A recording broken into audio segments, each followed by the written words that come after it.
There are two women, both 34, both earning $62,000 a year, both sitting at their kitchen tables on the same Thursday evening in January with the same goal and the same amount of money to work with. Diane has been following a financial podcast for 3 months. The host retired at 38. He has a calm voice and a very clean studio. His advice is consistent. $500 a month, index funds, start immediately, don't wait for the perfect moment. The math is clear. Diane trusts him. He got rich. She opens her investment app and sets up the automatic transfer. Renata has been getting financial advice from her friend Claudette, who rebuilt from $47,000 in medical debt over 6 years. Claudette doesn't have a podcast. She has a spreadsheet and a very specific memory of what it feels like when a car repair wipes out a month of progress. Her advice to Renata: build a $600 buffer first. $100 a month to a high-yield savings account. 6 months. Then start investing $200 a month. Renata opens her savings app and sets up the transfer. The podcast host had more listeners. Claudette had more relevant expertise. 5 years of math will make the distinction visible. I want to show you exactly how. Last episode, we ran the numbers on what consistent monthly investing becomes over 25 years. That calculation assumed something it didn't say out loud, that you could actually sustain the contribution. Today, we look at what happens when that assumption breaks and what it means for a question most of us have been asking wrong. 3 parts: what constraint builds, what abundance hides, and what the 5-year math proves. Let's start with what constraint builds. There is a specific kind of financial intelligence that scarcity develops, not in spite of the constraint, because of it. 3 skills, and they transfer. The first is cost precision. Researchers at Chicago, Princeton, and Harvard studied how people make financial decisions under conditions of scarcity. The finding, published in Psychological Science in 2015, under financial constraint, people make more consistent value judgments and are better at recognizing trade-offs.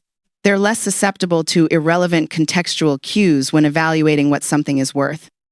The mechanism is direct, and I do think direct is the right word. When you have $47 in your account, you don't need a framework to think about opportunity cost. The trade-off is already present. She doesn't calculate the alternative use of a $7 subscription abstractly. She feels it immediately in terms of what it displaces. That's not a deficiency in thinking. That's a finely tuned instrument, right? The person who has never had $47 in her account has to be taught to think about opportunity cost. It doesn't arrive automatically. She has to construct the framework consciously, deliberately, usually after reading a book or watching a video that tells her she should. Claudette never had to construct it. It was built into every decision she made for years. The research confirms what she already knew from practice. Constraint creates precision that abundance never requires. The second skill is embodied risk literacy. She knows what a $500 emergency costs when you don't have $500. Not from a case study, not from a personal finance book. From memory, she knows the specific cost of an overdraft cascading into a missed payment, cascading into a late fee. She knows which category of expense has the sharpest downstream consequences when it goes unpaid. She doesn't think about financial risk in theoretical percentages. She thinks about it in real outcomes she has navigated. And I get that. I get why that matters. When she evaluates a financial strategy, the first question she asks is not, what is the expected return? It is, what happens in month 3 when something unexpected arrives? That's not pessimism. That's calibrated risk assessment built from experience with systems that have no slack. The third skill is prioritization under scarcity. When she couldn't do everything, she learned what mattered first. Not in a general sense specifically. Phone bill before gym membership, car insurance before the subscription stack, structural costs before discretionary ones. That triage is a skill. The wealth-building literature is clear on this. The single most reliable predictor of long-term financial stability is not income level. It is the ability to distinguish the costs that cascade from the costs that don't. Claudette has been practicing that distinction for years. Her advice reflects it. There is a kind of financial intelligence you can only build when there is no margin for error. I know that math. Now, what does abundance hide? The financial advice that most people encounter is built on a structural omission. The wealthy advisor describes the strategy.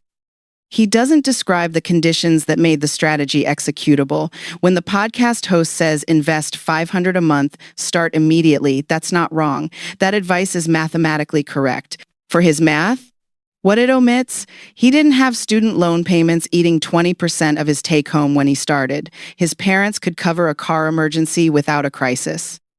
His income had actual slack $500 a month that didn't carry obligations he wasn't naming.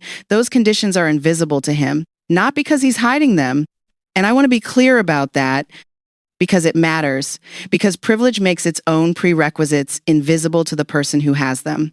Behavioral economists and financial researchers have a name for the pattern: survivorship bias. We study the strategies of people whose advice worked, who got rich, who retired early, who built the portfolio, and we miss the conditions that made those strategies executable. Researchers studying mutual fund performance identified and began correcting for this in 1996. The problem? When you only study funds that still exist, you overestimate average returns, because the funds that failed have been quietly removed from the data set. The strategy looks better than it is because you're only seeing the survivors. Personal financial advice has the same structural problem. We see the strategies of people who survived. We don't see the invisible infrastructure, the safety net, the starting capital, the family support, the ability to absorb a mistake that made the strategy survivable. The strategy is the product. The prerequisites are the fine print that never gets read. And look, the financial advice ecosystem isn't built to fix this. Platforms reward visible success. The thumbnail that says, "I retired at 38 performs.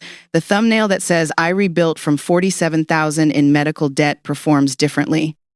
The people with the deepest constraint navigation expertise, the ones who made impossible math work, who built from nothing, who developed cost precision through survival, those people are underrepresented on the platforms with the largest audiences.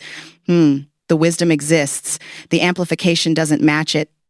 Nobody designed that imbalance. It is the natural result of a content ecosystem that rewards wealth displays and an audience that has been taught to equate wealth with authority. And that's the quiet part. The financial advice she is most likely to encounter from the creators with the largest platforms is the advice least calibrated to her actual situation. The financial wisdom most relevant to where she stands exists in her own network. The culture just never gave it a microphone. For years, the question has been, who should I take financial advice from? Wealthy people, obviously. Wealth equals expertise. That's the cultural equation, and notice what it evaluates. The person, their outcome, their visible success. It asks nothing about the distance between where they stood and where you stand. You see that, right? That's not the right question. The right question doesn't evaluate the advisor. It evaluates the advice. Does this strategy work from where I actually stand or only from where they stood when they built it? Does it assume a safety net I don't have? Does it assume income headroom that doesn't exist in my budget after the fixed costs are covered? Does it assume the ability to absorb a $500 setback that would, for me, cascade into something larger? The question isn't whether the advisor is intelligent. The question is whether the advice was designed for my math. That shift matters because it removes the cultural equation entirely. You're no longer asking, is this person qualified to give advice? You're asking, is this advice transferable to my situation? Those are two completely different questions. The first one keeps you deferring to wealth. The second one gives you back your own judgment. And look, she already had that judgment. When she heard invest $500 a month, start immediately, something in her said, easy for you to say. She dismissed that instinct. Called it jealousy. Called it excuse-making. It wasn't either of those things. It was her correctly identifying position-blind advice without a framework to name what she'd spotted. The instinct was accurate. It just didn't have language yet. Now it does. Now let's look at the math. Same income, same month, same 5 years. Diane follows the podcast advice. $500 a month, index funds start immediately. Month 1, $500 invested. Month 2, $500 invested. Month 3, her car registration comes due $340 she hadn't built a cushion for. Her checking account goes negative. Overdraft fee $30. She moves money around, it dips again. Second overdraft, another 30. She's invested $1,500 total across 3 months and lost 60 in fees she didn't plan for. Month 4, she looks at the automatic transfer and stops it. The budget doesn't have room. She'll restart when things stabilize. She doesn't restart. Renata follows Claudette's advice. $100 a month to a high-yield savings account. 6 months. No investment yet, just the buffer. Month 3, her car registration comes due. She covers it from the buffer. No overdraft. Month 6, $600 in savings. Month 7, she begins investing $200 a month. Automated, consistent. Month after month. At the end of 5 years, 60 months, here is where they stand. Diane has $1,500 invested, compounded at 7% annually for the remaining 57 months. Terminal value, approximately $2,000. She invested $1,500. The math worked. The strategy just couldn't survive her actual situation. The advice was correct. The starting point it assumed was not hers. Renata has invested $200 a month for 54 months at 7% compounded monthly. Terminal value, approximately $12,700. She invested $10,800 total. The compound growth did the rest. The gap between them, approximately $10,500. $10,500. The slower strategy, the one that started 6 months later. The one that invested less than half per month. The one that came from a woman with no podcast, no clean studio, no visible financial success to point to just a spreadsheet and 6 years of hard-won precision. That strategy produced approximately $10,500 more over the same 5 years. Not because the math was sophisticated, because it was designed for a situation without slack. Because survivability is a financial variable. And Claudette could see it because she'd lived it. We tend to evaluate financial advice by the outcome of the person giving it. We almost never evaluate it by whether it was designed for the situation of the person receiving it. Those are 2 completely different questions. And the 5-year math shows exactly what the difference is worth. Research from the CFPB confirms the pattern. Among users of automated savings apps, those who used guaranteed recurring transfers, a fixed amount on a fixed schedule, accumulated 1.5 to 3.5 times more than those who relied on spending-triggered automation like purchase roundups. The consistent, predictable approach outperformed the one that depended on behavior. Claudette's advice wasn't optimized for the best theoretical return. It was optimized for the best actual return from Renata's actual situation. That distinction is worth $10,500 over 5 years. And look, that's the whole argument. So what does this look like in practice? Start with the question reframe. Before implementing any financial strategy, you encounter any podcast recommendation, any advice from a wealthier colleague, any suggestion from a content creator with a clean studio, run it through the filter.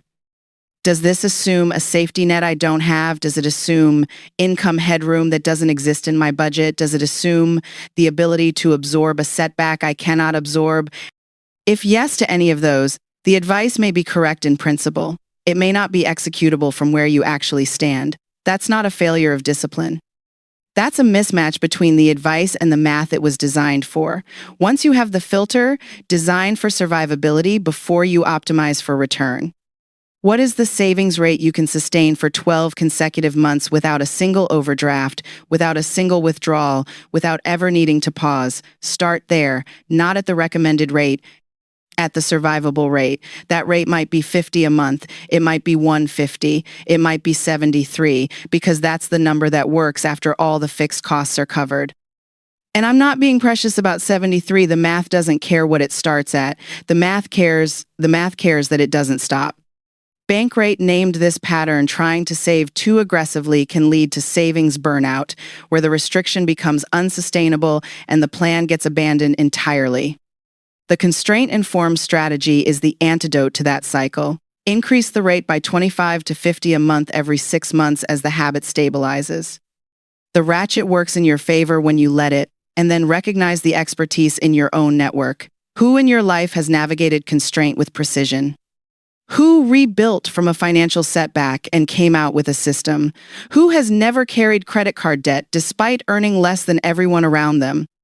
That person has developed cost precision, embodied risk literacy, and triage under scarcity through necessity. The skills are real. The expertise is transferable. The culture just never gave it a category. Here's what that conversation actually looks like. You're not asking them to be your financial advisor. You're asking one specific question. What would you do differently if you were starting from my actual position right now, not the aspirational version, the real one, with the obligations I have and the cushion I don't? That question opens a different conversation than what should I do with my money? It asks for constraint-calibrated thinking. It asks for the advice that accounts for the starting point. The person who has navigated that math from the inside is the only person who can give it to you. Back to Diane and Renata, month 60. Diane has approximately $2,000 in her investment account. The podcast host's advice was not wrong. The math behind it is sound.